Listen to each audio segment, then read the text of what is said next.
Angel Reese, in particular, her energy shifted. I thought when she got some of those easy baskets to go in the paint that, quite frankly, she had struggled with to open the ball game. That energy is contagious because if you look at Angel Reese, let's go back to Angel really quickly, though, because she was part of the catalyst that you saw to be able to change things around. And she said to Holly, I just feel like I needed to take a deep breath and maybe stop overthinking some of these. Oh, I've been there. I've been there. Like, sometimes the basket is too open. Right. Yeah, the reason why we watching women's basketball is not just because of one person. It's because of me, too, and I want y'all to realize that. Y'all said it's the player of the year, so I want all the smoke. All the smoke. So who's the best player in the country? To the media or me? I feel like I'm the best player in the country. This weekend has to be one of the worst weekends ever for Angel Reese, bro. I mean, she became a meme last game. She became a super duper meme this game. And all I got to tell you is, Caitlin Clark truly gets the last laugh, man. Make sure you guys... She had it. She had the entire game right there in her hands, balanced on her fingertips for half a second before it slipped away. Tied at 81. The clock bleeding down to nothing. And Angel Reese gets a wide-open layup to send Caitlin Clark and the Indiana Fever home with a loss. And she missed it. A clean miss. No contest, no help defender rushing from the weak side. No last-second hand in her face, changing the shot's trajectory. Just Angel Reese missing the biggest, most crucial shot of the game. Get one final chance, 81-81, to take this game, resulting in this circus act of a play. Ryan Howard disrupted by Sophie Cunningham, pretty much to Angel Reese right under the basket, who blows it. Naz Hillman gets the rebound, again, blows it. So the game goes into overtime. And I gotta say, Angel Reese looked really upset blowing that layup, but I think what's going really viral right now and making the rounds on social media is Caitlin Clark's reaction. She walks right behind Angel with a cheeky smile. That single sequence is exactly why we're having this conversation right now. Because what happened in the 10 seconds after that miss somehow became bigger than the miss itself, bigger than the final score, and bigger than the actual basketball game that two professional teams battled through for 40-plus minutes. And now, according to the rumor mill that has taken over WNBA social media this week, Angel Reese isn't simply upset about missing that shot. She's reportedly furious enough that she's considering legal action, not against the referees who officiated the game, not against the league office, but against Caitlin Clark personally, allegedly because Clark laughed at her behind her back. It was terrible. Speaking of terrible, Angel Reese never beating the allegations. This was to open the game. With Reese leaking out, finds her. Lee Sheet. That was awful. Wow, that was awful. One more good time. It did a... Yeah. Yikes. Holy moly. Holy moly. Caitlin Clark. Let's go. Down the court. Yeah, let me just pass this ball into AB. Oh, that was nice. That was nice from Caitlin Clark. How about Caitlin Clark cooking Angel Reese? Working behind ball. Boom. She shot it from the... Reese had that open look under the basket with a chance to finish it right there. No overtime needed. And she missed a shot she's made thousands of times, both in practice and in games. The broadcast, doing exactly what broadcasts are supposed to do in moments like that, cut straight to her face. She's devastated. Head down, shoulders dropped. The unmistakable body language of someone who knows exactly what she just cost her team, with the entire game on the line. The only person to blame is Angel Reese for missing the layup to win the game. Angel Reese missed the layup that would have won the game, and she didn't win the game. As a result, cost her team the game because she can't make a layup. And Caitlin Clark seemed to enjoy it. I have no idea what she was actually smiling about, but this was the play in question, in case anybody was wondering and hadn't seen it. Angel, point blank range, doesn't make the shot. It's not like Caitlin chases her around to taunt her or anything like that. But good timing to know where the cameras were if that was indeed on purpose. And then the camera catches Caitlin Clark walking past her, just a few feet away, heading toward her own bench, smiling. The kind of smile you'd expect from someone who's relieved the game isn't over yet, and she still has a chance to finish it herself. That's it. That's the entire so-called incident. A camera caught two facial expressions 3 feet apart on a basketball court, and the internet did the rest, turning those two expressions into a headline. And we can't make simple layups. We have no post moves. Our handle is weak. We can't shoot from the mid, can't shoot from the three-point line. All Angel Reese could do is rebound her own shots and her teammates' shots occasionally and play defense. She's by no means an elite defender. By no means is Angel Reese an elite defender. But this is bad. This is really bad. There's been absolutely zero progression in Angel Reese's game. Angel Reese rookie season to now, it's the same player. She hasn't improved finishing around the rim. She hasn't improved the mid-range shot. She hasn't improved the three-point shot. Her handle hasn't improved. She's just the same rebounding, defending, clumsy offensive player that we've seen for the last going on 3 years now. The game didn't even end there. It went to overtime, and the Fever pulled it out 95-91 in a period that could have gone either way until the final minute.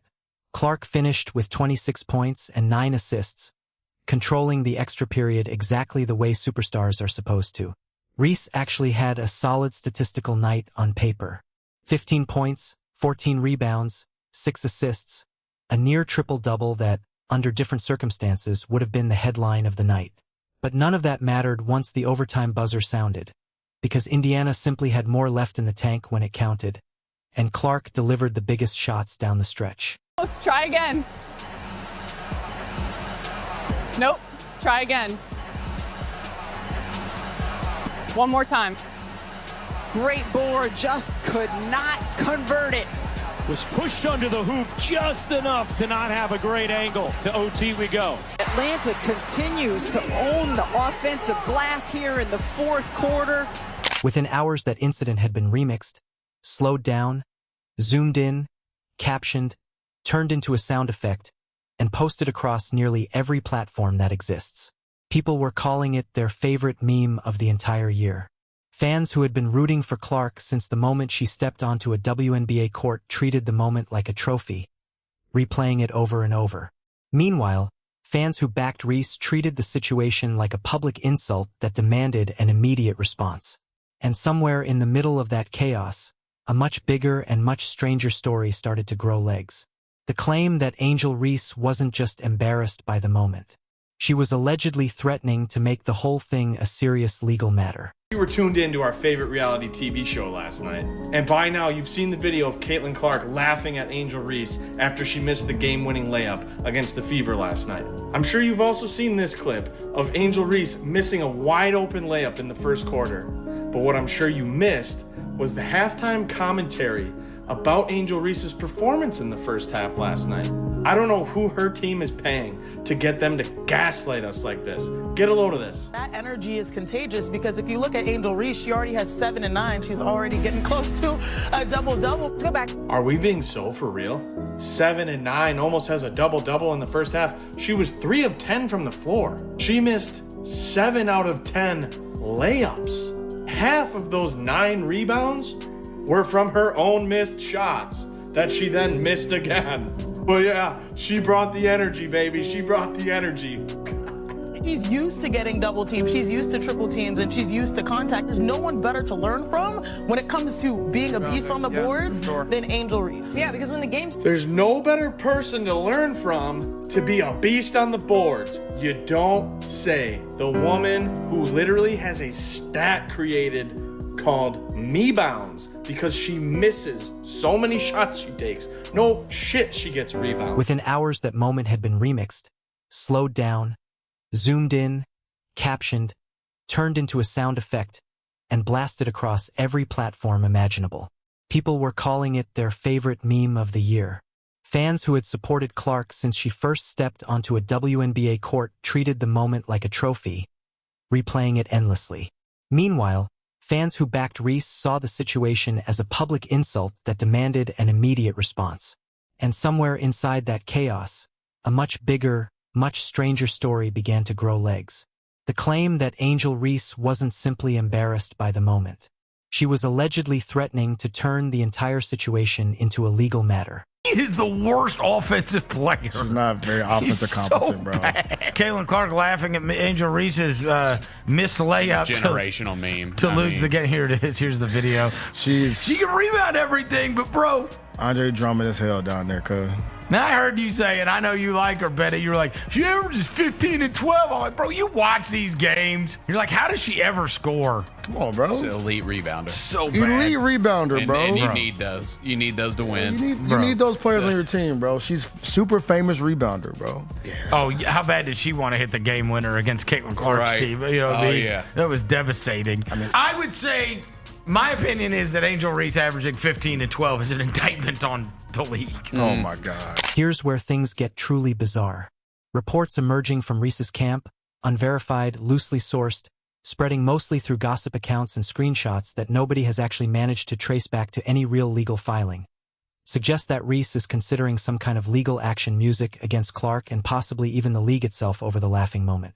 The claim, as it keeps getting repeated and reshared online, is that Clark somehow had a role in orchestrating the moment, and that laughing at a missed shot during a globally televised broadcast crosses a line serious enough to warrant actual legal consequences right now. And Angel Reese knows a ring is coming.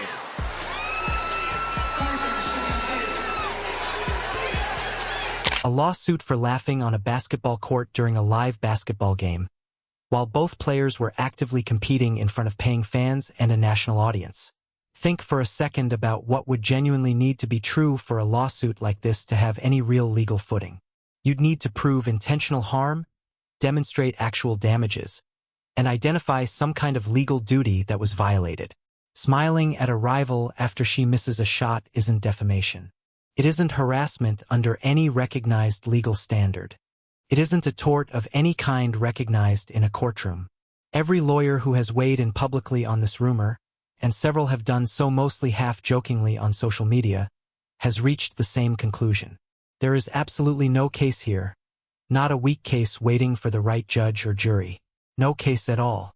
Athletes have trash-talked, celebrated over, and laughed at each other since competitive sports were first invented. And none of that has ever produced an actual courtroom filing that went anywhere in this case. Angel, Angel, Angel. I'm gonna keep this one nice and sweet. Cause I really don't wanna roast you, especially the way you just got beat. But you gotta start fucking playing like your Angel motherfucking Reese. Game on the line, had the win in sight. The ball left your hands, then said not tonight. You missed the buzzer beater. I am not all right. Alicia got goggles, Angel get you a pair. Cause missing this many layups got me questioning your stare. You doing all the hard work just to get right there. Then the rim says boo, and the ball disappears. What irritates me the most is cause you do so much good shit, but not being able to put back a layup erases all of it. And this is the part that makes the rumor hard to take seriously with a straight face, because Angel Reese is hardly new to using gestures, body language, and facial expressions as competitive weapons aimed at Caitlin Clark. Rewind to April 2023, the national championship game, LSU beating Iowa, and Reese famously turning toward Clark on the court and doing the John Cena, "You can't see me" taunt directly in her face, with cameras rolling and millions watching live. That moment made headlines for weeks afterward. It was celebrated by Reese's fans at the time as swagger, confidence, and a legend being born in real time on the biggest stage in college basketball. Nobody filed a lawsuit then. Nobody even seriously suggested Clark had grounds for legal action because a rival mocked her mid-game on national television. It was sports. It was competition. And that game, by every definition, became one of the biggest moments of both their young careers. That alone tells you almost everything you need to know about what's really going on underneath the surface here. This was never really about laughing. This is about losing, and about how badly that loss looked while playing out on the biggest stage either of them plays on. But it's actually Indiana that has 7 points off of the turnovers that Atlanta has created until we saw Angel Reese, shout out to our teammate, Angel Reese in particular, her energy shifted. I thought when she got some of those easy baskets to go in the paint that quite frankly she had struggled with to open the ball game, that's when you saw this defense begin to pick up its energy, this dream squad to begin to play with a little bit more confidence. Yeah, athletes know it's not how you start, it's how you finish, and that energy is contagious because if you look at Angel Reese, she already has 7 and 9. She's already getting close to a double-double. But then also, if you think about, on the other side here, you're seeing the Indiana Fever, they're just being a little bit methodical as well because I like these good to great plays. You see Caitlin orchestrating. It's like both sides are leaning into their strengths on this one. Let's go back to Angel really quickly, though, because she was part of the catalyst that you saw to be able to change things around. And she said to Holly, I just feel like I needed to take a deep breath and maybe stop overthinking some of these. Oh, I've been there. Before Shanae answered, y'all saw how Shanae was like... Here's the number that makes this whole thing sting far more than a single missed layup ever could by itself. Before this game, Angel Reese was already 1-6 against Caitlin Clark in WNBA regular season play. 1 win, 6 losses. This wasn't some strange aberration where Reese simply caught bad luck on an otherwise dominant night against her biggest rival. This was the 7th time these two have met as professionals, and it was the 6th time Clark walked away with the victory in her pocket. The missed layup in overtime didn't suddenly create that pattern. It simply became the most viral, most widely shared chapter, with millions watching every single time, while the rivalry's assist numbers, scoring totals, and MVP conversations keep climbing higher every week of the season.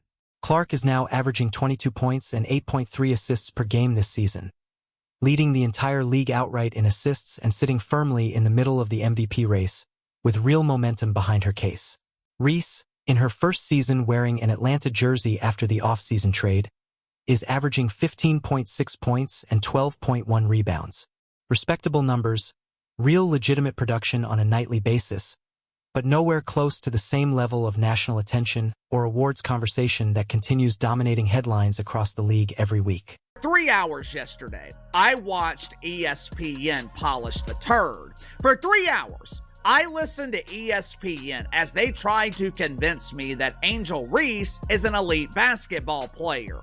Now, to her credit, Angel Reese is an elite pretender. On paper, she looks great.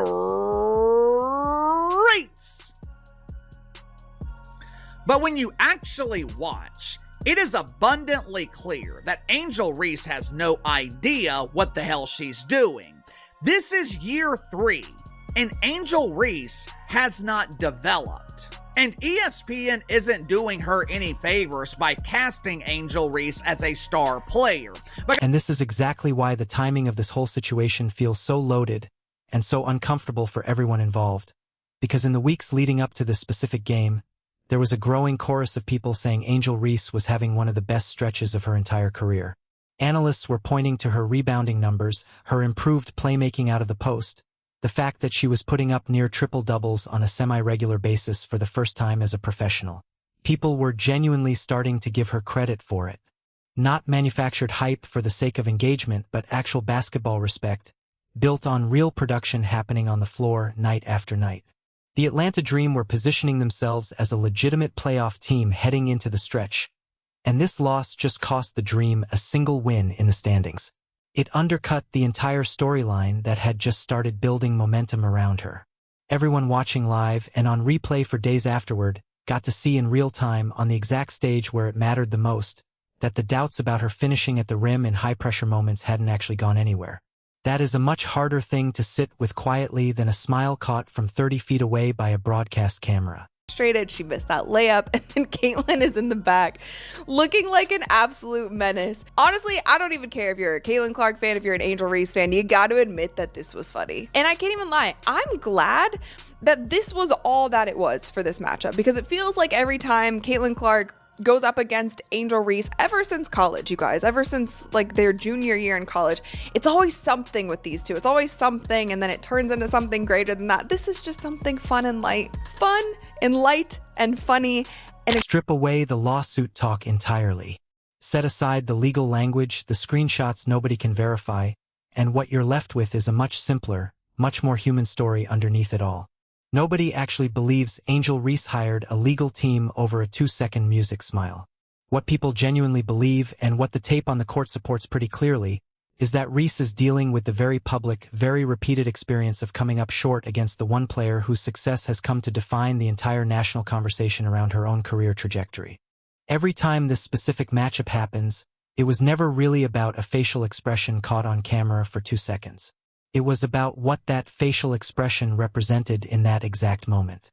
Clark getting to feel good, getting to laugh, getting another shot at closing out the win herself in overtime, while Reese was left standing under the rim with the one shot she absolutely had to make, slipping away from her in the biggest moment, right there in front of everyone while the cameras kept rolling. Caitlin is doing for the Indiana Fever, especially as of late, really taking charge, really stepping up. She is going into those huddles. She is like talking about plays, getting everyone together. And that is something that she wasn't doing in the beginning of the season as much. I did see Sophie Cunningham doing that a lot, but now I have been seeing her do that. She has stepped up into that leadership role. And I'm not saying that she is MVP or anything just yet, but you cannot discount her from this conversation. She has added so many new tools to her bag this year, like her step back.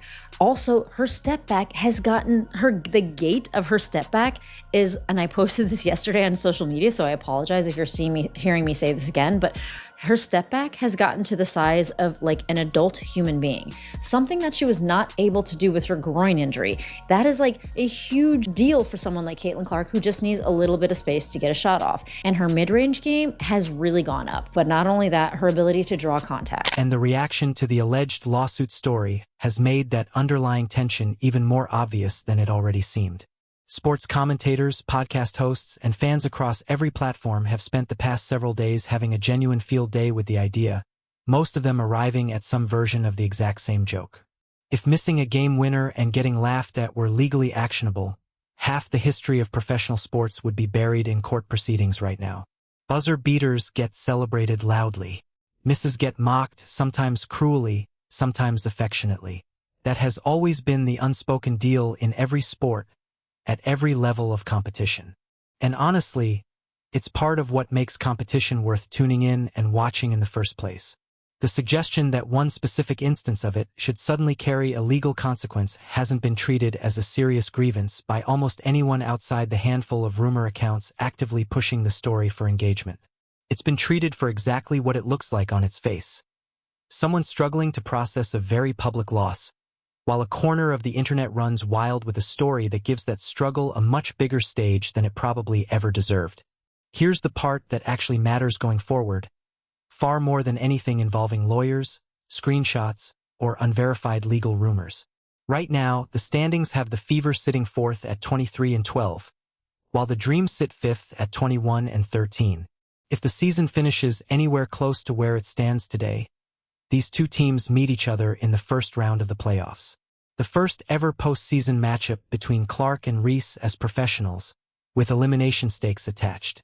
Real pressure, with no next game cushion and no convenient overtime buzzer left to soften the blow of one bad possession. That is the actual rematch that should be dominating this conversation, not a rumored lawsuit that legal analysts have already dismissed publicly as having zero real foundation. A lopsided matchup that keeps getting more lopsided with every passing meeting. If that playoff game happens the way the standings currently suggest it will, the noise around one smile caught by a broadcast camera in the middle of August is going to look microscopic compared to what's coming down the road.